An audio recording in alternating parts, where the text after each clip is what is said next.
Boa noite, pessoal. Bem-vindos para mais um Aprendentes. Esse é o nosso encontro de reflexão, de olhar para a vida, para o viver. E hoje a gente vai falar sobre como. Uma vez eu vi uma frase do Harari que ele dizia o seguinte: quando uma pessoa inteligente recebe uma informação, mesmo ruim, essa informação, mesmo a pessoa inteligente, acaba tendo ações ruins. Será que isso acontece com a gente? Ele afirma isso. Harari, na minha opinião, é um dos maiores pensadores da atualidade. E ele afirma, né? Mesmo uma pessoa inteligente, se ela tiver mais informações, ela vai cometer más ações.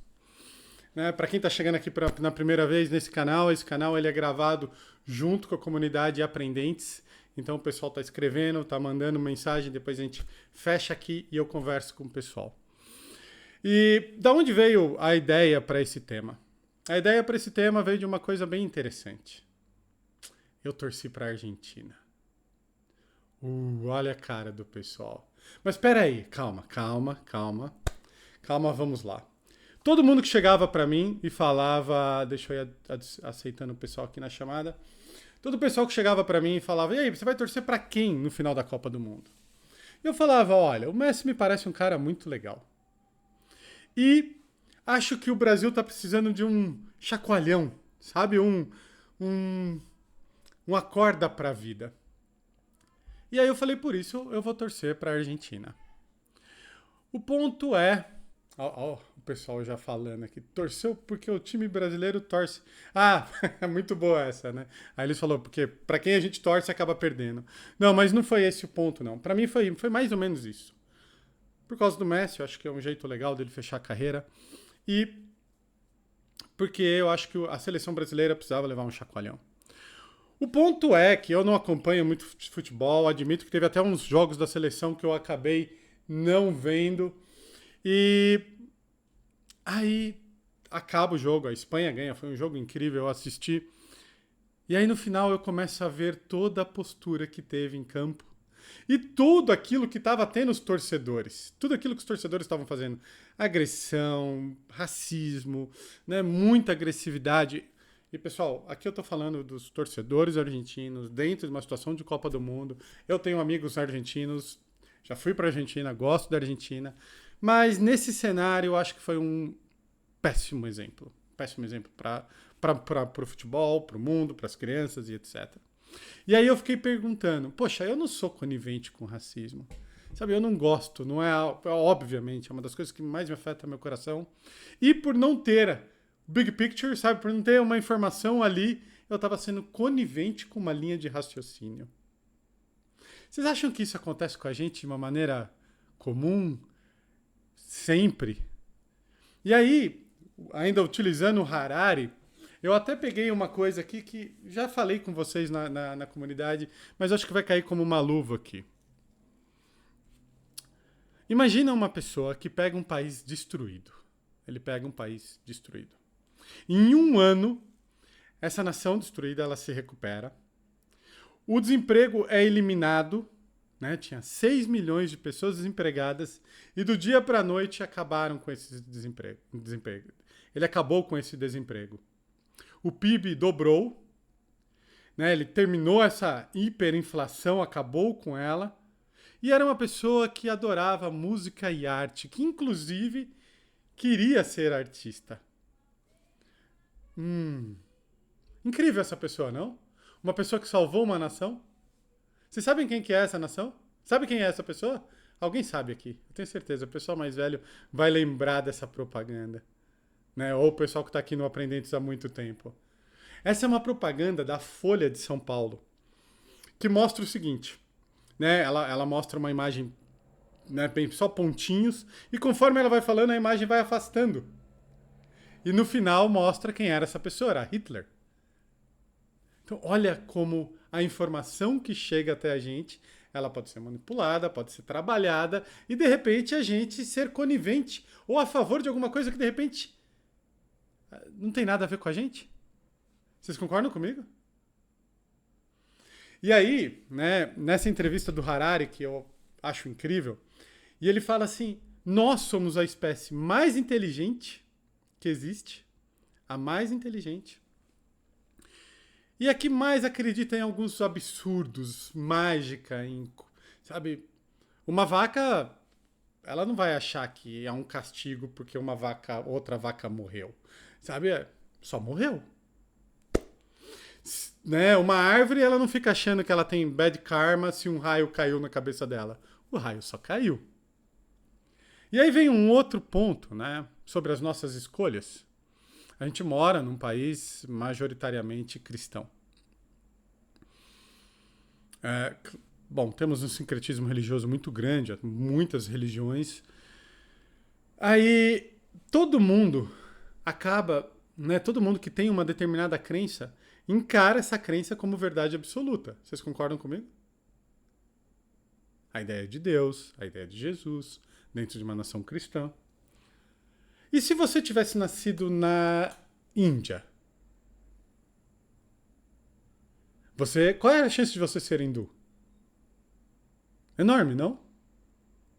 E aí, se você fosse hindu, se você tivesse nascido lá, muito provavelmente você ia achar que existia Deus com cabeça de elefante. Se você tivesse nascido em Israel, você não ia achar que Cristo era o Salvador. Né? Israel ainda... Eles acreditam que o Salvador ainda vai vir. Né? Então, eu acho que quando a gente pega e pensa em tudo isso, serve no mínimo para a gente refletir um pouco. Bom, esse espaço aqui, como vocês bem sabem, né, o Aprendentes não é um espaço de verdade, de ditar algumas coisas, é um espaço de reflexão, um espaço aberto. E aí, em cima desse olhar, quanto do que a gente fala que é verdade, que é a nossa verdade, é realmente verdade? Ou a postura que a gente está tendo, quanto que ela foi influenciada pelas informações que a gente teve previamente? Teve um meme que transitou durante um bom tempo na internet que falava assim, né? Não é um meme, é uma frase, mas eu não vou lembrar de quem que é. Quando você é pequeno, já te dão um nome, te dão uma nacionalidade, te dão uma religião e você passa a vida inteira defendendo isso. Né? E a gente acaba ficando com uma identidade. Eu entrei em muitos canais, assim, até argentinos, e uma frase que os argentinos estão falando para eles, porque virou uma coisa meio unanimidade, né? O mundo inteiro contra os argentinos, parece. Mas você sabe qual é a frase que eles estão colocando? Estão se apoiando junto? Eu não vou lembrar com precisão, mas é algo do tipo... O medíocre sempre vai ficar feliz com a queda do grande, do exponencial, do perfeito. Né? E aí a gente abraça isso e vira uma nova verdade. Quanto tempo, né? Quanto da nossa vida a gente acaba entregando para essas coisas? E a gente nunca nem para pensar. A gente nunca para refletir. Né? O nosso nome, a nossa nacionalidade, o time que a gente torce, aquilo que a gente acredita, quem eu sou. Na maioria das vezes a gente está simplesmente repetindo processos. E esses processos podem ser perigosíssimos. Quando a gente pega desse ponto de vista, talvez ajude a gente a entender como o nazismo acontece, como o fascismo, né? Num país tão dividido entre extremos. Né? E aí vem uma coisa mais interessante, pegando esse gancho da política.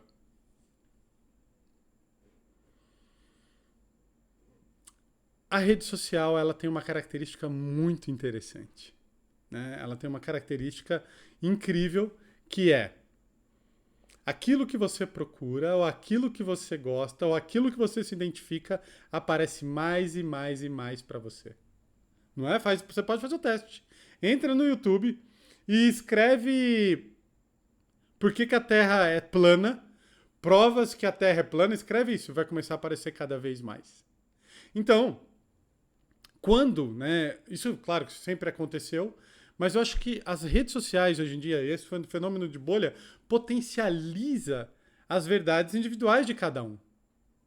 E a gente tem consumido isso de uma maneira muitas vezes passiva e perigosa. passiva e perigosa.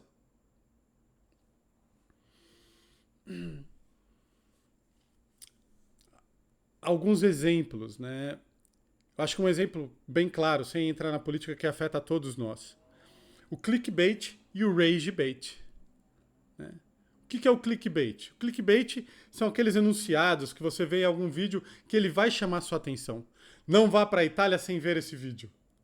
Né? Ou a coisa mais incrível que você pode ver da sua vida. Você entende? São enunciados, são temas que a gente fala assim, pô, você fica curioso, ele é feito para você clicar e muitas vezes é feito de uma maneira mentirosa. E o rage bait é uma outra coisa ainda, que é a raiva, né? Que faz, sei lá, que você lê o enunciado, não gosta daquilo que tá, e por não gostar você fica curioso e clica. Por não concordar. Como a Patrícia colocou aqui, né? Coisas para se fazer antes de morrer. São coisas que chamam a nossa atenção. Esse é um bom clickbait, mas o rage bait é uma coisa que me incomoda mais ainda. Porque como você fica indignado ao ler aquilo, você acaba clicando para... O que será que esse cara tá falando? Né? Então, na maior era da informação, né? Eu acho que a humanidade já teve, a gente tem qualquer informação na nossa mão, qualquer coisa. A gente consegue ver uma aula de Harvard, a gente consegue ver qualquer coisa, mas ao mesmo tempo a qualidade daquilo que está chegando para a gente não é nada boa. E se a qualidade daquilo que está chegando até a gente não necessariamente é muito bom, a gente se torna muito vulnerável para a vida. A gente se torna possivelmente errático nas nossas ações. Vocês concordam? Faz sentido para vocês? Eu tendo a ser um cara bem calmo. Mas poucas coisas agitam tanto o meu coração quanto o racismo. E esse final de semana, eu passei o final de semana torcendo, né, junto com... Claro, não dá pra gente generalizar todos, e eu não quero cair nesse erro, obviamente. Mas sendo conivente com uma parte de uma torcida que é muito agressiva, muito longe daquilo que eu concordo e que eu acredito, justamente por não ter uma informação e estar com a mente direcionada a um outro tipo de informação. E aí é uma coisa muito louca, pessoal, porque se você tem dinheiro, então você controla qualquer linha de raciocínio. Você chega no YouTube, faz um vídeo sobre qualquer coisa, como esse do Hitler que eu peguei e falei, impulsiona ele, todo mundo vai começar a pegar e falar, é um salvador. Vocês não acham que seria muito bom a gente ter como presidente alguém que vai fazer o PIB dobrar? Isso quer dizer que você vai ganhar mais, bem mais. Não vai haver desemprego. Acabar com a inflação. Provavelmente vai investir em música e arte. Quem votaria nessa pessoa? Não é? Aliás, quando a gente pega, né, esse extremismo brasileiro, é mais ou menos assim. Se a gente for conversar com alguém que de repente pensa como você, é contra você, de um jeito oposto ao que você pensa, você vai ver que, na verdade, ele vai usar algumas informações que não são as mesmas que você usa. Não é verdade? Pessoal, se a gente for pegar a linha de raciocínio da direita, por exemplo, investe em empresas, deixa o mercado e o capital aberto, deixa ele girar, ele vai se autorregular e a grande ideia é, dando certo, todo mundo vai ter dinheiro para pagar a sua própria educação, todo mundo vai ter dinheiro para fazer o que quiser, trabalhar a quantidade de tempo que quiser, sem intervenção do Estado. É mais ou menos essa ideia. Um lado, né, mais de esquerda, ele, né, tem a ver com ideias em uma certa intervenção social, uma intervenção voltada para mais educação, uma educação de graça é uma ideia mais ligada à esquerda. Saúde de graça é uma ideia mais ligada à esquerda. Direitos trabalhistas, 13º, férias, é uma ideia mais ligada à esquerda. Né? Então você percebe, dependendo de como é falado, eu vou me pegar de alguma maneira. sabe? Dependendo da informação que eu pego, porque não está errado. Na minha opinião, um grande problema está nos extremos, extrema direita, extrema esquerda não é saudável, por vários motivos, a gente pode conversar isso um dia, mas o maior problema é a corrupção. E vocês confiam nos políticos de direita? Vocês confiam nos políticos de esquerda? Vamos lá, deixa eu ver o pessoal aqui. Vocês confiam 100%? Acho que ia ser meio inocente, não é? Mas aí quando a gente pega como time de futebol, vira um perigo. Tem estudos que falam isso. Tem estudos que falam que quando eu me identifico com a outra pessoa, sei lá, a gente tem um credo em comum, uma linha política em comum, uma cor de pele, seja lá o que for, mesmo que essa pessoa tenha um comportamento duvidoso, eu ainda prefiro ela do que uma pessoa idônea diferente de mim. Louco isso, não? Louco isso. A gente tende a acolher aquelas pessoas que a gente se identifica, mesmo que elas sejam meio de comportamentos duvidosos. Isso não explica muito do mundo que está acontecendo? Eu acho que o mais importante, que é o grande, né, o grande ponto dos nossos encontros aqui, que é reflexão, dúvida, interrogação, eu sempre digo isso, que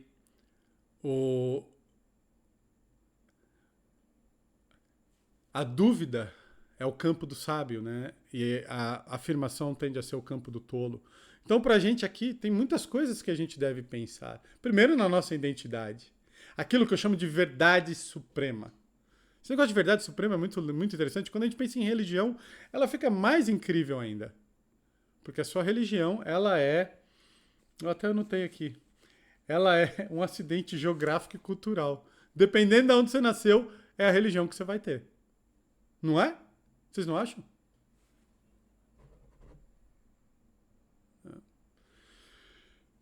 Proporcionalmente, se você tivesse nascido no norte da Europa, a chance de você ser ateu era grande. Se você tivesse nascido na Índia, a chance de você ser hindu seria de 80%. Nos países árabes e islâmicos. Mas em Israel, muito provavelmente você seria judeu. Até porque a grande chance que seu time de futebol que você escolheu, não foi nem você que escolheu. Muitas pessoas só seguem aquilo que foi inserido.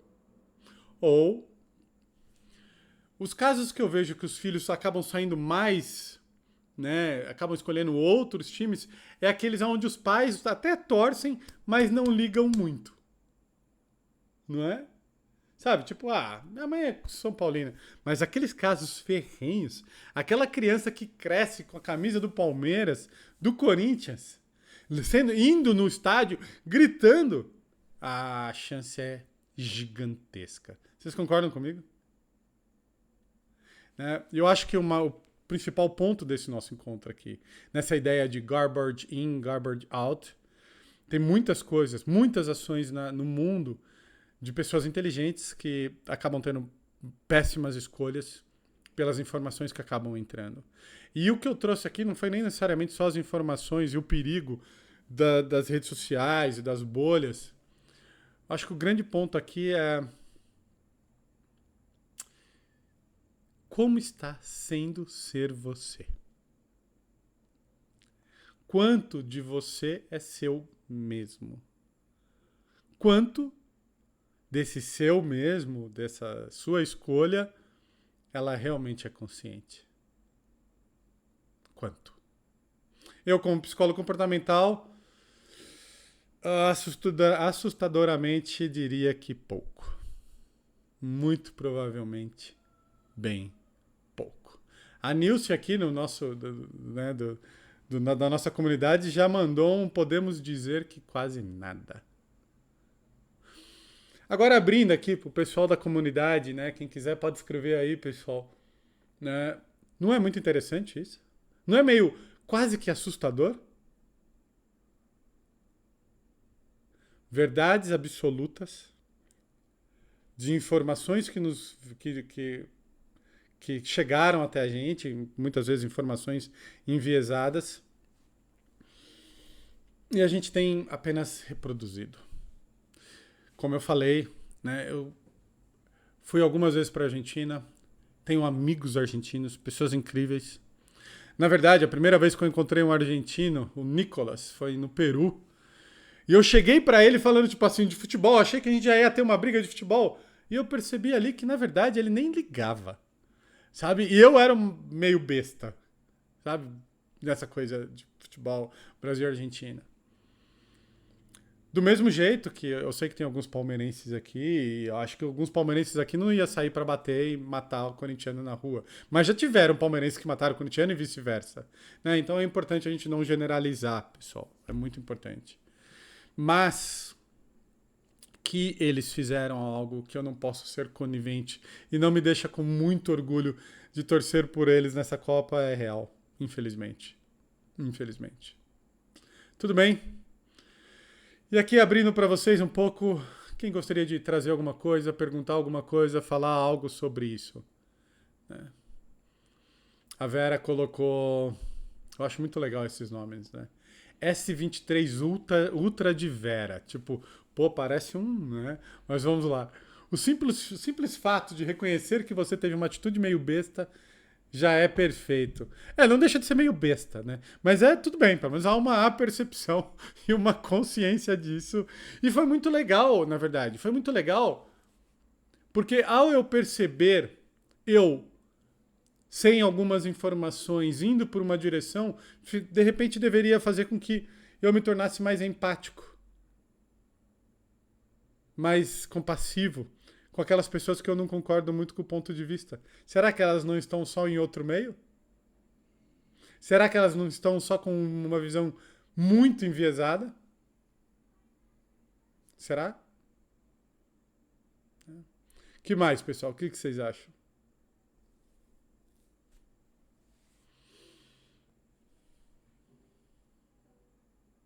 Vocês estão com aquela cara de ué, de sempre.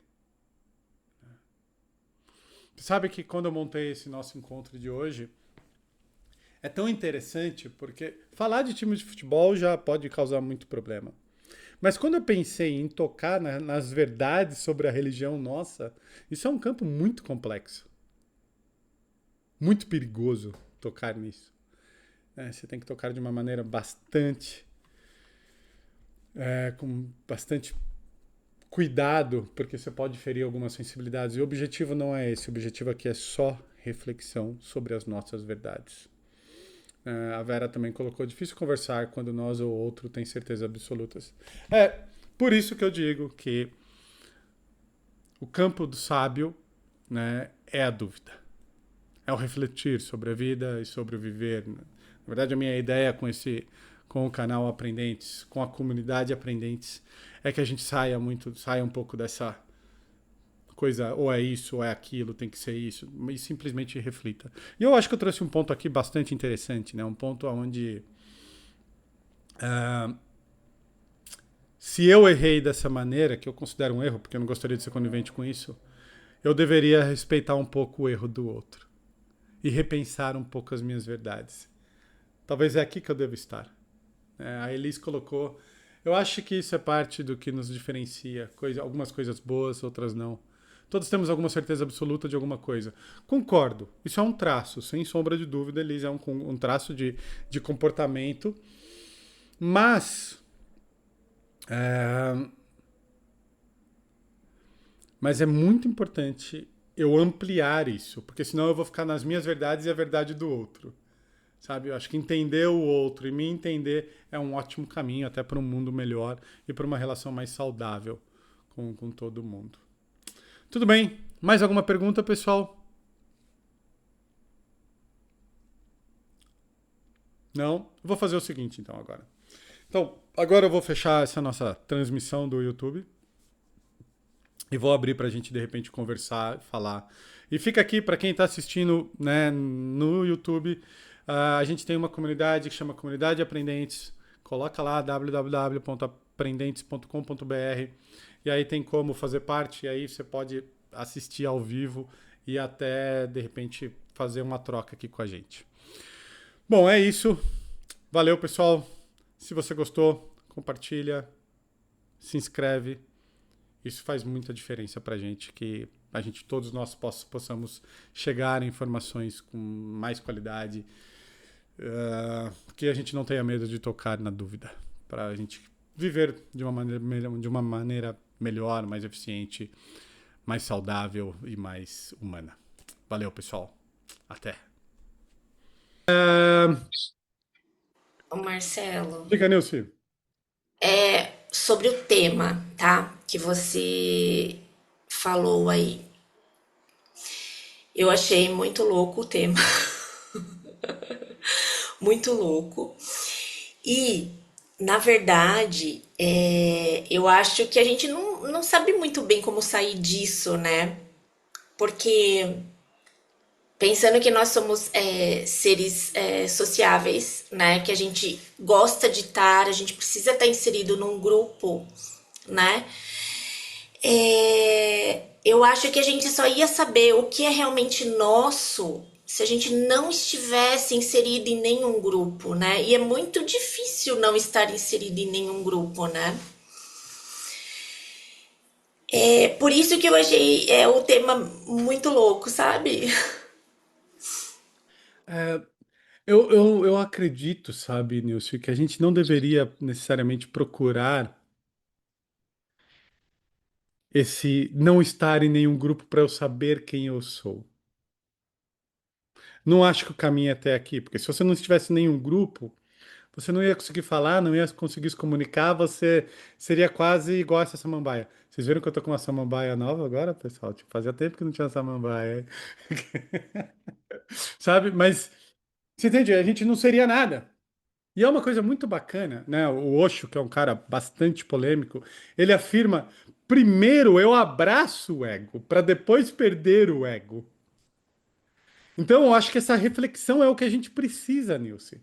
A dúvida, a abertura, né? Quando Sócrates diz: eu sou um cidadão do mundo, eu não sou ateniense, sabe? Eu não sou grego, eu sou o mundo, né? No taoísmo é uma ideia muito parecida com isso, né? No Zen é mais ainda. Tipo, é quase um desprezo pelo eu, mas sempre começa pelo eu. E eu acho que o grande objetivo desse nosso encontro hoje foi justamente causar um pouco isso, sabe? Causar essa abertura do eu. Ninguém? Nada? Eu acho que eu tô meio igual a Nilce, assim. Achei meio uma doideira mesmo, até entender o que que estava acontecendo. Eu acho que vai, com o passar do tempo, vai assentando, assim, para entender direito mesmo o que foi, você falou tudo isso. É, igual você falou, né? Dá uma abertura, assim, para a gente pensar, né? Isso eu achei muito bom. Mas que foi uma doideira, assim, pra mim, igual a Nilce falou, eu também achei. É, essa doideira é uma coisa, né? Naquele livro, naquele filme, né? Uma outra história americana que o Edward Norton faz o papel de um nazista é muito bacana, porque o filme mostra bem isso, né? As minhas visões, e quando muda o meio, quando muda o lugar, o quanto isso acaba sendo diferente, né? Em última instância, a gente é bastante preconceituoso, todos nós. E eu não sei se. Eu acredito que o que a gente conversou aqui, Regina, é um negócio para se treinar, sabe? Para se treinar. Fazer esse exercício, o outro sou eu, sabe? Né? Quantas coisas ah, minhas não são minhas? Nem a torcida para a Argentina era tão minha. Parecia super lógica. Como faltava informação. Depois, sabe? Imagina só, se eu tivesse feito um vídeo, eu acho que eu ia ficar com vergonha depois do vídeo que eu fiz. Mas você entende o quanto é forte isso? Né? Então isso também serve para abraçar o meu erro e abraçar o erro do outro, não é? Talvez a vida fique um pouco mais leve, menos eu, né? A gente ainda vai ter algum encontro sobre ego de novo aqui para eu pegar e colocar no canal. Como a Francine falou, né? Algo do dia todo, de todo dia. Tem um exercício que eu gosto muito que eu faço, É um dos meus exercícios meditativos mais presentes hoje em dia. Que é, ao andar na rua, todo mundo que eu olhar falar o outro sou eu. O outro sou eu. O outro sou eu. Sabe, se eu tivesse nascido naquele lugar, filho daquelas pessoas, naquela situação social, cultural, econômica, quem eu seria? Oi, Oi, Vera. eu ia falar um negócio bem parecido com isso. Desculpa. Eu larguei um pouquinho o meu eu comecei a enxergar o meu eu no curso seu da meditação de compaixão. Aquele exercício que você fala de olhar para o estranho e mandar coisas boas para o estranho, imaginar como foi o dia dele, imaginar que ele acordou cedo, que ele trabalhou, que ele fez, que ele virou, e que você está desejando tudo de bom. Foi, para mim, abriu muito isso de eu posso ser o outro, que ele acordou que nem eu, só que acordou em outra casa. Ele estava com problema, mas eu também estava com problema, e foi bem isso. A prática da compaixão que eu aprendi com você me abriu esse mundo. Eu acho que foi bem legal. Que legal. É, as práticas de compaixão são perfeitas para isso, para ampliar, né? São muito, muito, muito boas. Bianca?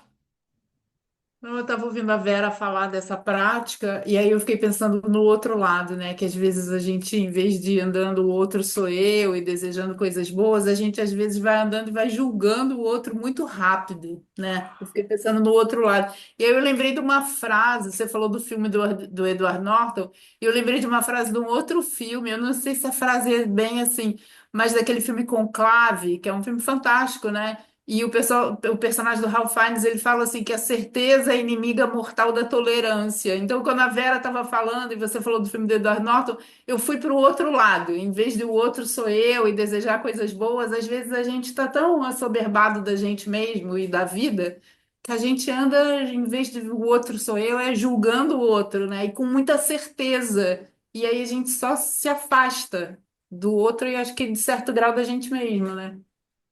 É,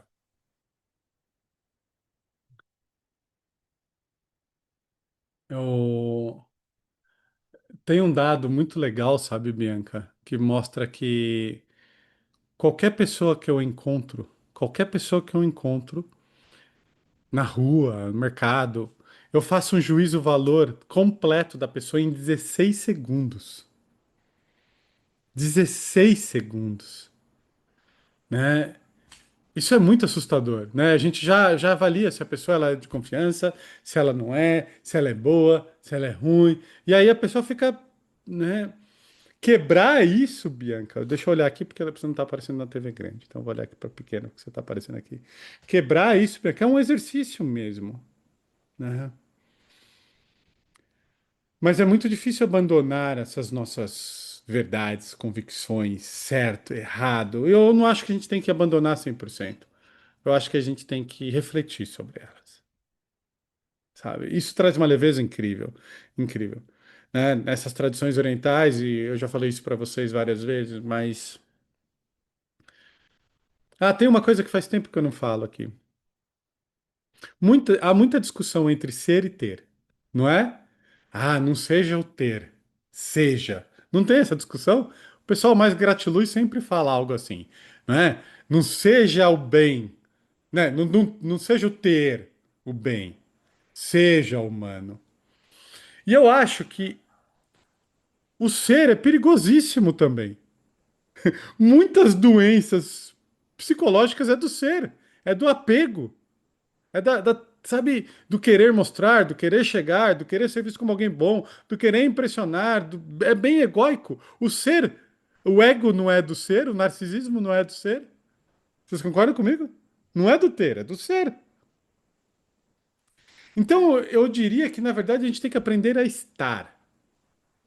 Uma hora eu estou feliz, uma hora eu estou triste, uma hora, sabe? E quando eu aprender a estar, vou fluir. Sabe? Talvez não me apegar tanto a algumas roupagens, alguns humores, algumas situações de vida. Aí eu começo a estar. E se eu aprendi a estar, eu vou começar a fluir. Faz sentido? A discussão ser e ter é muito rasa.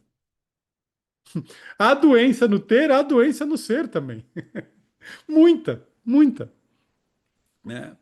A Helena colocou, ainda fica em mim que desde que conheci seu trabalho em 2022, muitas coisas mudaram na minha forma de lidar com a minha ansiedade. Atribuo isso a ter conhecido mindfulness.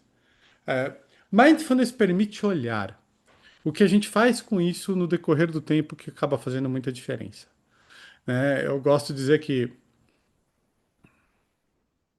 bom, mindfulness também vai fazer com que a nossa reatividade diminua nesse olhar, nessa percepção, nesse acolher. Mas a fé é um componente importantíssimo para a ansiedade. Não necessariamente fé religiosa, mas acreditar na vida. Precisamos acreditar. Senão a gente explode. Porque a ansiedade nada mais é do que uma característica humana de querer controlar variáveis o tempo todo. O tempo todo. O tempo todo. Ah, né? E a Francine colocou, né? Se transforma em leveza. É, estar se transforma em leveza. É difícil, pessoal. Estamos juntos. Até o final da vida. Bora lá. Bora lá. Tudo bem?